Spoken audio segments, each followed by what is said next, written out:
കൃഷ്ണഗാഥ സീരിയലിൻ്റെ ലേറ്റസ്റ്റ് എപ്പിസോഡിൻ്റെ റിവ്യൂയിലേക്ക് എല്ലാവർക്കും സ്വാഗതം. അങ്ങനെ ലോട്ടറി വിൽപ്പന നടത്തിക്കൊണ്ടിരിക്കുന്ന കൃഷ്ണയെ ഉദയൻ തിരിച്ചറിയുകയും രണ്ട് ഗാഥ എന്നുള്ള തൻ്റെ സംശയം തെളിയിക്കാനായിട്ട് കൃഷ്ണയെ ബലമായിട്ട് തൻ്റെ കൂടെ പിടിച്ചു നിർത്തി ഒരു സെൽഫി എടുക്കുകയും ചെയ്യുന്നുണ്ട്. അങ്ങനെ ആൾക്കാരുടെ കയ്യിൽ നിന്ന് തല്ലി കിട്ടിയെങ്കിലും നടന്ന കാര്യങ്ങളെല്ലാം നിർമ്മലനെയും കീർത്തിനെ അറിയിക്കുവാണ്ടോ ഉദയൻ. അന്നേരം നിർമ്മല പറയണേ, നിങ്ങൾ ഈ പറയുന്നതിനൊക്കെ വല്ല തെളിവുണ്ടോ? ഇതെങ്ങാനെ നമ്മൾ വീട്ടിൽ പോയി പറഞ്ഞാൽ ആരും നമ്മളെ വിശ്വസിക്കാൻ പോകുന്നില്ല. ഈ സമയം ഉദയം പറയണേ, ആൾക്കാർ ശരിക്കും ഒന്ന് എടുത്തിട്ട് പെരുമാറിയാലെന്താ, കുറച്ച് തല്ലി കിട്ടിയാലെന്താ, നമ്മൾ പറയാൻ പോകുന്ന കാര്യം തെളിയിക്കാൻ ഉള്ള വ്യക്തമായിട്ടുള്ള തെളിവ് ഇത്തവണ എൻ്റെ കയ്യിലുണ്ട് എന്നും പറഞ്ഞ് കൃഷ്ണനെ പിടിച്ച് നിർത്തിയെടുത്ത ആ ഒരു ഫോട്ടോ ഉണ്ടല്ലോ, അത് നിർമ്മലനെയും കീർത്തിനെയും കാണിക്കുക. അന്നേരം നിർമ്മല പറയണേ, എൻ്റെ ഉദയേട്ടാ, നിങ്ങൾ ആദ്യമായിട്ട് കൃത്യമായിട്ടൊരു കാര്യം ചെയ്തല്ലോ, ഇത് മതി.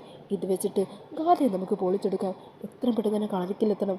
അവിടെ ആൾമാറാട്ടം നടത്തിക്കൊണ്ടിരിക്കുന്ന ആ കള്ളിയുടെ കള്ളക്കളി ഇന്ന് തന്നെ എല്ലാവരുടെ മുമ്പിൽ വെച്ച് പൊളിച്ചെടുക്കണം.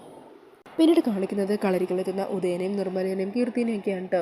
അങ്ങനെ അവർ തിരിച്ചു വന്നത് കണ്ടിട്ട് മുത്തശ്ശിയും സുമിത്രയും നവീനും എല്ലാവരും അവരോട് ഇപ്പം എങ്ങനെയുണ്ടെന്നൊക്കെ ചോദിക്കുക. അന്നേരം നിർമ്മല പറയണേ, എൻ്റെ വിശേഷമൊക്കെ അവിടെ നിൽക്കട്ടെ, ഇവിടെ നവീൻ്റെ ഭാര്യ എടുത്തിട്ടുണ്ടല്ലോ ഗാഥ, അവൾ നടത്തുന്ന കള്ളക്കളി ആറുമാറോട്ടൊക്കെ നിങ്ങൾക്ക് എല്ലാവർക്കും മുമ്പിൽ തുറന്നു കാണിക്കാൻ വേണ്ടിയാണ് ഞാനിപ്പോൾ ഇത്രയും ധൃതിപ്പെട്ട് ഇങ്ങോട്ട് വന്നത്.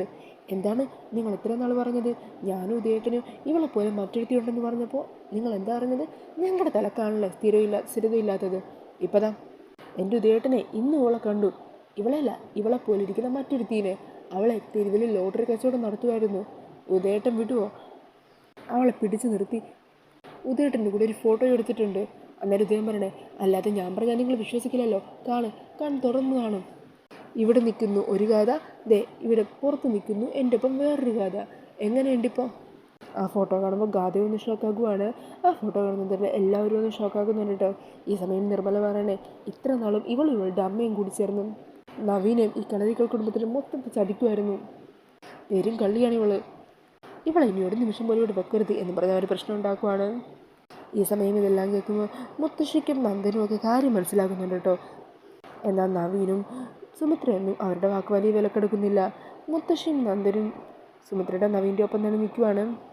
പിന്നീട് അവരുടെ എല്ലാവരുടെ സംസാരമൊക്കെ കഴിഞ്ഞതിന് ശേഷം മുത്തശ്ശിയും നന്ദനും കൂടി ഇന്ന് സംസാരിക്കുക.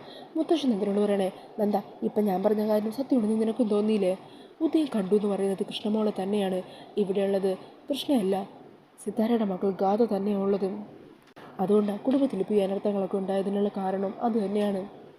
പിന്നീട് കാണിക്കുന്നത് സിത്താര നവീൻ്റെ ഫോണിലേക്ക് വിളിക്കുന്നതാണ്.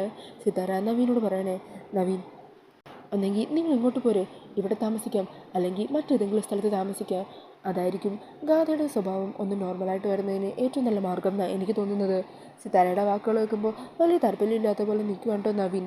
പിന്നീട് കാണിക്കുന്നത് മുല്ലപ്പൂവൊക്കെ അണിഞ്ഞ് റൂമിലേക്ക് വരുന്ന ഗാഥേനെയാണ്. ഈ സമയം നവീനും ഗാഥയെ തൻ്റെ അരികിലേക്ക് പിടിച്ചിരുത്തിയിട്ട് ഗാഥയെ ചുംബിക്കാനായിട്ട് അരികിലേക്ക് വരുന്നുണ്ട്. അപ്പോൾ ആ ഒരു സീനൊക്കെയാണ് പ്രൊമോയിൽ കാണിക്കുന്നത്. ഈ ഒരു പ്രൊമോ റിവ്യൂ ഇഷ്ടമായിട്ടുണ്ടെങ്കിൽ മറക്കാതെ വീഡിയോ ഒന്ന് ലൈക്ക് ചെയ്യണേ. ഇതുപോലുള്ള കൂടുതൽ റിവ്യൂസിനായിട്ട് ഈ ചാനൽ ഒന്ന് സബ്സ്ക്രൈബ് ചെയ്തും കൂടി സപ്പോർട്ട് ചെയ്യണേ. താങ്ക്